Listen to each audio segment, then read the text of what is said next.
সম্মানিত ভিউয়ার্স, আসসালামু আলাইকুম। আমরা গত ক্লাসে কন্ডিশনাল সেন্টেন্সের প্রথম পর্ব নিয়ে আলোচনা করছি। সেখানে আমরা সর্বোচ্চ রিয়েল কন্ডিশনাল সেন্টেন্স পর্যন্ত পড়ছিলাম।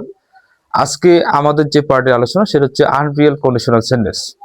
তো এই আনরিয়েল কন্ডিশনাল সেন্টেন্সের গঠনগুলো পড়বেন, ইনশাআল্লাহ আপনি দেখবেন যে চাকরি পরীক্ষার জন্য দেখবেন যে কন্ডিশন থেকে যদি প্রশ্ন আসে, আর যদি আপনি এই কন্ডিশনাল সেন্টেন্সটা যদি বুঝেন, ইনশাআল্লাহ আপনি যে কোনো প্রশ্ন সলভ করতে পারবেন। তো দেখেন যে আলোচনা হচ্ছে কি আজকে আনরিয়েল কন্ডিশনাল সেন্টেন্স। খুব ইজি, আমি লং করব না। Unreal conditional, conditional sentence. দেখেন যে আনরিয়েল কন্ডিশনাল সেন্টেন্স। তো এই আনরিয়েল কন্ডিশনাল সেন্টেন্স মানে কি? অবাস্তব শর্তযুক্ত বাক্য, যে বাক্যগুলোকে বাস্তবে সম্পন্ন করা সম্ভব নয়, বাস্তবে করা সম্ভব নয়। আচ্ছা, যেটা অতীত হয়ে গেছে সেটা কি আর ভবিষ্যতে আনা যায়? সেটা কি বর্তমানে আনা যায়? সেটা কিন্তু কখনোই সম্ভব না। তাহলে অতীতে যতগুলো ঘটনা ঘটবে সব ঘটনাগুলো হবে আনরিয়েল কন্ডিশনাল সেন্টেন্সের। তো দেখেন তাহলে অতীতে কি কি হতে পারে? একটা হচ্ছে পাস্ট ইনডিফিনিট টেন্সের হতে পারে, পাস্ট ইনডিফিনিট, ঠিক আছে, পাস্ট ইনডিফিনিট। তাহলে এটাকে কখনো বাস্তবে আনা সম্ভব নয়। পাস্ট ইনডিফিনিট বা পাস্ট পারফেক্ট, পাস্ট পারফেক্ট, এই কথাগুলো বোঝেন। পাস্ট ইনডিফিনিট আর পাস্ট পারফেক্ট খুব ইজিলি আমরা কাজ করব, খুব ইজি বুঝবো। ভিডিওটা লং করবো না যাতে আপনারা কোনো বিরক্তি না হন। তাহলে আনরিয়েল কন্ডিশনাল সেন্টেন্সে সর্বদা কি হয়? পাস্ট ইনডিফিনিট টেন্স হয় আর পাস্ট পারফেক্ট টেন্সের হয়। আর পাস্টটাকে কখনো ফিউচার করা যায় না, পাস্টটাকে কখনো প্রেজেন্ট করা যায় না। সো এগুলোকে আর বাস্তবে রূপ দেওয়ার কোনো সুযোগ নাই। তাহলে পাস্ট ইনডিফিনিট টেন্স। এই যে আনরিয়েল কন্ডিশনাল সেন্টেন্স, এটিও হচ্ছে আমাদের দুই প্রকার। কয় প্রকার? দুই প্রকার। আমি একটু বলি যে এটা হচ্ছে দুই প্রকার। একটা হচ্ছে ফার্স্ট কন্ডিশন, ফার্স্ট কন্ডিশন আগেরটাও ছিল, রিয়েলটা ছিল দুই প্রকার। ফার্স্ট কন্ডিশন, আর এটা হচ্ছে কি বলুন তো, সেকেন্ড কন্ডিশন। সেকেন্ড কন্ডিশন, দেখেন ফার্স্ট কন্ডিশন আর সেকেন্ড কন্ডিশন, ঠিক আছে। তাহলে এটা হচ্ছে কয় প্রকার? দুই প্রকার। আগেরটা ছিল কয় প্রকার? দুই প্রকার। তো ফার্স্ট কন্ডিশন যেটা, এটার গঠনটা হচ্ছে এরকম যে আমাদের যে শর্তযুক্ত যে অংশটা, যে ক্লোজটা, ইফ যুক্ত যে ক্লোজটা, সেখানে যদি পাস্ট ইনডিফিনিট টেন্সের হয়, মানে এখানে পাস্ট ইনডিফিনিট টেন্সে হবে, পাস্ট ইনডিফিনিট হবে, ইনডেফিনিট হবে। আচ্ছা, পাস্ট ইনডিফিনিট হবে। পরবর্তী ক্লোজে তখন দেখা যাবে কি, এখানে উড, উড, কুড, মাইট, ঠিক আছে, উড কুড মাইট, এগুলো হবে। আমরা জানি যে উড কুড মাইট এগুলো হচ্ছে মডেল, আর মডেলের পরে সর্বদা ভাবের কি ফর্ম বসে?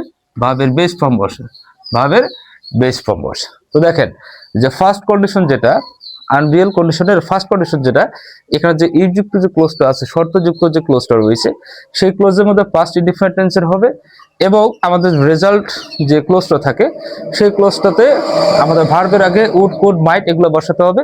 মানে সাবজেক্টের পরে উড কুড মাইট বসবে, তারপর হচ্ছে কি ভাবের বেস ফর্ম বসবে।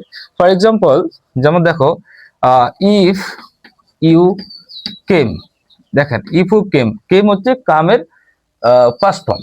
তাহলে ইফ ইউ কেম, যদি তুমি আসতে, তাই না? আচ্ছা, আই উড গো, আমি কি করতাম? যেতে পারতাম। তো দেখেন তাহলে if you came I would go, এটি হচ্ছে আমাদের ফার্স্ট ইনডিফিনিট টেন্স, এই যে কেমটা, তাই না? এই যে ইফ যুক্ত যে ক্লোজটা আছে, এই ক্লোজটা বা শর্তযুক্ত যে বাক্যটা, এখানে দেখবেন যে ক্লোজটা রয়েছে, এই ক্লোজের মধ্যে দেখেন যে কেম আছে, কি আছে? কেম আছে। কেমটা হচ্ছে কি ফার্স্ট ইনডিফিনিট। এই জন্য আমরা কি করব? পরবর্তী যে অংশটা আছে সেখানে আমরা উড বসাবো, সেই সাথে ভাবে বেস ফর্মটা বসাবো, ঠিক আছে। এটা হচ্ছে আমাদের কথা। তাহলে এইটা হচ্ছে আমাদের ফার্স্ট কন্ডিশনের স্ট্রাকচার, সেই সাথে একটা এক্সাম্পল। এরকম অসংখ্য এক্সাম্পল থাকতে পারে। আমরা প্রশ্ন যখন সলভ করবো ইনশাল্লাহ আমরা সেগুলো নিয়ে জানবো। এবার দেখেন যে সেকেন্ড কন্ডিশন, কি কন্ডিশন? Second condition. আশা করি এটা আমাদের ক্লিয়ার। তো আমি এখানে সেকেন্ড কন্ডিশনটা দিচ্ছি, হ্যাঁ, সেকেন্ড কন্ডিশন। এই ক্ষেত্রে কি হবে? এটা হচ্ছে কি, দেখবেন যে পাস্ট পারফেক্ট হবে।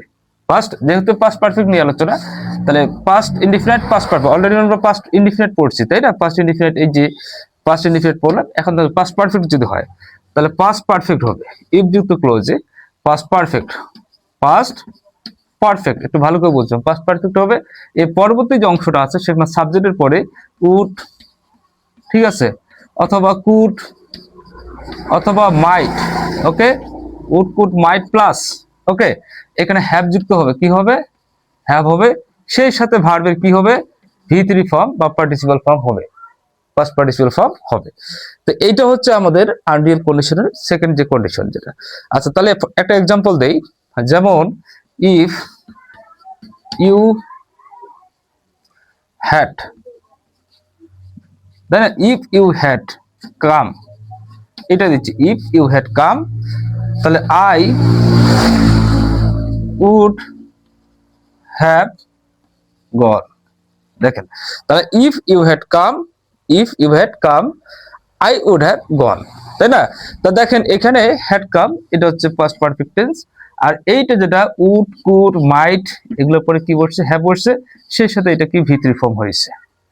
তো এটা হচ্ছে আনরিয়েল কন্ডিশনের যে সেকেন্ড কন্ডিশন, সেই সেকেন্ড কন্ডিশনের এক্সাম্পল। এরকম অসংখ্য এক্সাম্পল থাকতে পারে। সম্মানিত ভিউয়ার্স, এই হচ্ছে আমাদের কন্ডিশন থেকে আলোচনা।